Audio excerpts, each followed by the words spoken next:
আমরা যদি কেউ ফাজলামি করে কাউকে কবুল বলি তাহলে কি বিয়ে হয়ে যাবে? স্কুল কলেজে ছেলেফেলেরা অনেক সময় দুষ্টম করে কাজ করেন।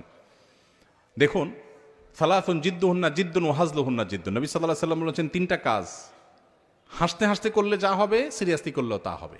এর ভিতরে একটা হলো বিয়ে। যদি দুইজন সাক্ষীর উপস্থিতিতে, অ্যাডাল্ট দুজন সাক্ষীর উপস্থিতিতে এই কাম করে থাকেন, উভয়ে হাসাহাসি করেছেন, আর নিজেরা শিশু না হন, আপনারাও অ্যাডাল্ট হন, তাহলে হানাফি মাযহাবের মাসআলা অনুযায়ী বিয়ে হয়ে যাবে। বলবেন হুজুর মোহরটা ঠিক করি নাই, মোহর অটোমেটিক সেট হয়ে যাবে, কিন্তু বিয়ে হয়ে যাবে। খুব জটিল।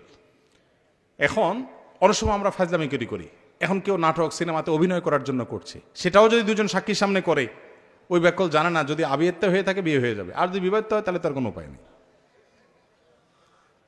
তো শরীয়তের এই মাসালাগুলো নিয়ে তামাশা করা যাবে না, এগুলো সিরিয়াস ইস্যু।